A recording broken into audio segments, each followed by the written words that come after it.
Nanawagan ang palasyo sa common law wife ni former President Rodrigo Duterte na huwag gawing tila katatawanan ang mga krimen na naiulat ngayon sa bansa.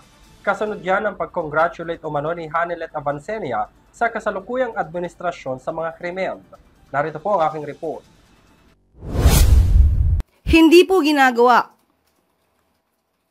na katatawanan ang isang ganitong klaseng sitwasyon. Yan ang banat ng Malacanang kasunod na naging pahayag ng common law wife ni dating Pangulong Rodrigo Duterte na si Hanilet Avancenia, kung saan tila binabati pa nito ang Marcos administration sa mga nangyayaring krimen sa bansa. Kasunod na rin yan ang pagdukot at pagpatay sa Filipino-Chinese businessman na si Anson Ke at kanyang driver.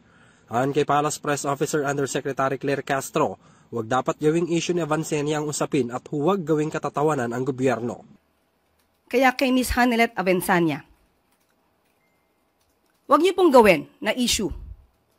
Dahil may buhay po ditong nakasalalay, may mga buhay na nawala. Huwag niyong gawing issue ito at gawin niyong katatawanan ang gobyerno. Dagdag pa ni Castro, bilang isang Pilipino dapat raw ay nagkakaisa para sa pag-angat ng bansa, hindi lamang sa taong bayan kundi pati na sa buong mundo. Parang ikinatutuwa pa ba niya na may mga ganitong sitwasyon sa bansa? Hindi ba dapat bilang Pilipino, nagkakaisa tayo upang ang bansa natin ay umangat? Giit ni Castro, kinokondena ng Pangulo at ng administrasyon ang mga krimeng na itatala sa bansa, kasunod ng pagbuo ng task force na tututok sa kaso ni Ke.